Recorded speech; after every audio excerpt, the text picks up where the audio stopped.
पहले तो मुझे ये बताइए आप सब लोग कि ये सबके लिए फेमिलियर वर्ड है ना, सबने सुना हुआ है चार्ट्स का वर्ड। किस पर्पस के लिए यूज करते हैं हम इस वर्ड को? For the visual representation, right. किसी चीज को विजुअली रिप्रेजेंट करना हो तो हम बेसिकली चार्ट्स या ग्राफ्स की फॉर्म यूज करते हैं। ठीक है, अगर मैं इसको थोड़ा सा बुक की लैंग्वेज में पहले पढ़ लूँ फिर आपको फर्दर एक्सप्लेन करता हूँ। Charts are also known as the graphs. They include diagrams and tables. Visual representation का मतलब ये है, ठीक है, कि they represent include diagrams and the tables. Chart features in MS Excel allow the users to present a set of data visually, right? A huge set of data may not succeed in presenting its meaning to the readers, whereas the visual information helps better understand and those data values at a glance. भाई ये क्यों बनाए जाते हैं, reason क्या है? Very good Fatima, किसी भी इसको ड्रॉ करने के लिए देखें, what is the reason behind of it, why we use the charts in the graph. कोई भी चीज की बेटर अंडरस्टैंडिंग के लिए, फॉर एग्जांपल अगर हमें कोई चीज प्रॉपर वे में समझ नहीं आ रही, टेक्सचुअल वे जो है वो बोरिंग लग रही होती है पढ़ने में, हमें उसको समझना मुश्किल हो रहा होता है, तो फिर हम उसको विजुअली रिप्रेजेंट करके समझ सकते हैं। ठीक है, उसके विजुअली रिप्रेजेंटेशन देखते हुए ये फैसला कर लेते हैं भाई कि इसका कितना रेशियो है, राइट। फॉर एग्जाम्पल अगर मैं आसान सी मिसाल दूं आपको, तो आप सब क्रिकेट देखते हैं, राइट। क्रिकेट में यूजुअली आपने देखा होगा कि बीच बीच में चार्ट्स बने हुए आ रहे होते हैं, ग्राफ्स बने हुए आ रहे होते हैं। वो क्या रिप्रेजेंट कर रहे होते हैं भाई कि किस बैट्समैन ने, किस प्लेयर ने किस तरफ शॉट्स मारे, किसके शॉट्स का रेशियो जो है वो ऑफ पे है, किसका लेग पे है, किसका स्ट्रेट पे है, राइट। तो वो जो आपको वही चीज जो नीचे लिखी हुई भी होती है कि भाई इसके इतने शॉट जो हैं वो लेग पे हैं, इतने ऑफ पे हैं, या फिर इसने इतने छक्के मारे, इसने इतने चौके मारे, इसने इतने डबल लिए, इसने सिंगल लिए, वही चीज अगर आपको ग्राफ की फॉर्म में शो करवाएं तो आपको ज्यादा बेहतर समझ आ रही होती है। Is that clear? तो बेसिकली किसी भी कंटेंट को, डेटा को पिक्चोरियल फॉर्म में या विजुलाइज करके आपको दिखाने के लिए, ताकि आपकी बेटर अंडरस्टैंडिंग हो जाए, इसलिए हम लोग ग्राफ्स और चार्ट यूज करते हैं। ठीक है, अच्छा एक एग्जांपल लेते हुए चलते हैं, इसकी और समझ आ जाएगा। लुक एट यार, देखिए फॉर एग्जांपल एक ये मेरे पास एक टेबल गिवन है जिसमें डाटा रिप्रेजेंट हुआ है। क्या है भाई? To understand this concept, take an example of the average monthly temperature for Larkana in 2018। ये कहना है भाई 2018 में लाड़काना में जो टेम्परेचर रहा ना, उसका ये चार्ट गिवन है आपके पास, उसका टेबल गिवन है।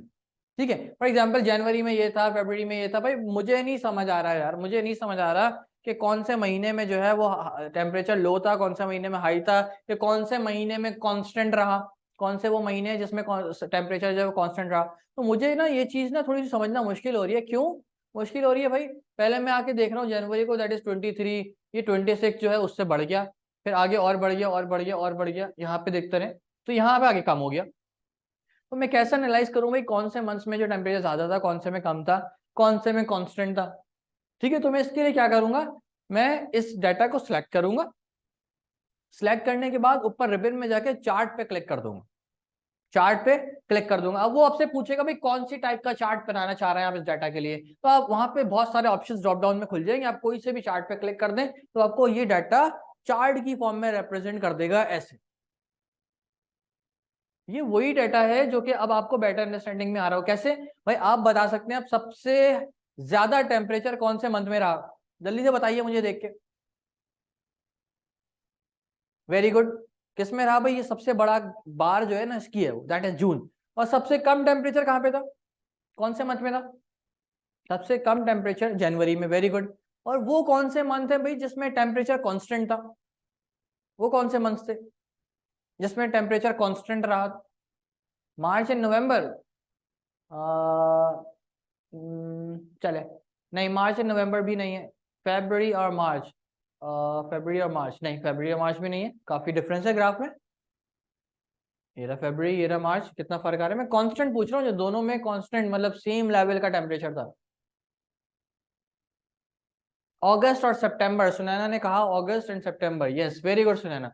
ये दोनों का ग्राफ जो है ना एक लेवल पे आ रहा है, अगस्त और सितंबर। हम अगर इसको वेरीफाई करना चाहें ना तो हम पीछे चल के भी वेरीफाई कर लेते हैं अगस्त और सितंबर को। भाई अगस्त में क्या था? इट वॉज 39, सितंबर में भी 39।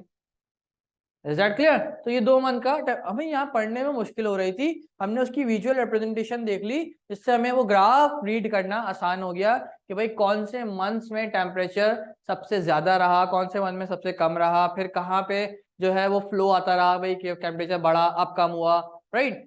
तो this is how we can get to know in very smooth way. ठीक है, अच्छा मैं इस ग्राफ की बात करूं तो भाई इसको सॉरी इसको कहते हैं बेसिकली क्या, चार्ट। कौन सा चार्ट? Bar chart. कौन सा चार्ट कहलाता है ये? Bar chart. ठीक है, तो ये बेसिकली ये वाला चार्ट कहलाता है बार चार्ट। अब बार चार्ट क्यों करा रहा है? क्योंकि इसमें जो भी रिप्रेजेंटेशन हो रही है ग्राफिकली वो बार्स की फॉर्म में हो रही है। ठीक है, we are not having only this chart. हम अपनी मर्जी से जो हमें अच्छा लगता है हम वो चार्ट इनेबल करवा सकते हैं अकॉर्डिंग टू आवर डेटा। हमें सिर्फ डाटा सिलेक्ट करना है अपना माउस से ड्रैग करके, और हमें ऊपर जाके चार्ट पे क्लिक कर देना है, ऑटोमेटिकली आपको वो ये रिप्रेजेंटेशन दिखा देगा। ठीक है, चलो मैं एक और फॉर्म में इसकी रिप्रेजेंटेशन दिखाता हूँ आपको। लुक एट हियर, इसको कहते हैं लाइन चार्ट। ये वही रिप्रेजेंटेशन है, अब लाइन चार्ट की फॉर्म में आपको दिखा दी गई है कि यहाँ पे भाई टेम्परेचर सबसे कम था, फिर रेज हुआ रेज हुआ रेज हुआ यहाँ तक गया, इतना टेम्परेचर बढ़ा, फिर यहाँ पे आया, यहाँ पे आके कांस्टेंट हो गया था, इन 2 मंथ्स में फिर आके फिर ब्लो होना शुरू हो गया। Is that clear? तो समझना हमारे लिए यहाँ पे भी ज्यादा आसान हो रहा है comparatively the table. Is that clear to everyone? Okay, जबरदस्त। अच्छा, अब सिर्फ ये 2 ही चार्ट ही नहीं है, आप लोग अब कोई भी इसी तरह का डाटा बना के डिफरेंट डिफरेंट चार्ट्स अप्लाई करके देखिएगा, आपको प्रैक्टिस हो जाएगी इस चीज की। ठीक है, तो ये बेसिकली आपकी बेटर अंडरस्टैंडिंग के लिए चार्ट्स बनाए जाते हैं, यूज किए जाते हैं, ताकि आप उसी टेक्सचुअल डेटा को जो कि एक टेबल की फॉर्म में लिखा हुआ है आप पिक्चोरियल फॉर्म में देख सकें, आपके लिए समझना आसान हो जाए और अट्रैक्टिव हो जाए वो यूजर के लिए। राइट, जिस तरह मैं क्रिकेट की अभी आपको मिसाल दी, उसमें भाई एक बॉलिंग चार्ट बना हुआ था भाई कि भाई किस ओवर में कितने रन आए। राइट, ऐसे भी आपने बार चार्ट की फॉर्म में देखा होगा, मैच के बीच में अक्सर बना हुआ आ जाता है। जब क्रिकेट का मैच चल रहा होता है अचानक से स्क्रीन पे बना हुआ है एक चार्ट कि भाई इस ओवर में इतने रन आए, इस ओवर में इतने रन आए, यहाँ साइड पे रन्स लिखे हुए होते हैं और वो बार जो है वो रन्स को रिप्रेजेंट कर रही होती है। राइट, तो और एक वो होता है जो कि पाई चार्ट होता है, जो वे सर्कल की फॉर्म में होता है, इसमें प्लेयर्स की शॉट्स बता रहे होते हैं भाई किस जगह पे शॉट्स गए, उसको बेसिकली पाई चार्ट्स कहते हैं। सबको समझ आ गया कॉन्सेप्ट? तो ये 3 बेसिक कॉन्सेप्ट और इंपॉर्टेंट है पेपर पॉइंट ऑफ व्यू से तीनों कॉन्सेप्ट। पहला था सॉर्टिंग, दूसरा था फॉर्मूला, तीसरा था charts. Is that clear to everyone? Right, अच्छा, making this chart very easy, all we need to do is to select the table and click at the chart button. अभी जो मैंने आपको बताया, क्या पहले उस टेबल को सिलेक्ट करें जिसमें डाटा है, चार्ट बटन पे क्लिक कर दें, ऑटोमेटिकली अप्लाई हो जाएगा। ठीक है, वो आपसे बोलेगा भाई there are the many types of chart, कौन सा चाहिए आपको? तो 4 मोस्ट कॉमन जो चार्ट्स हैं वो है bar chart, column chart, line chart और पाई चार्ट। आप जो चार्ट पे क्लिक करेंगे उस फॉर्म में आपको आपका डेटा रिप्रेजेंट करके दिखा देगा विजुअली।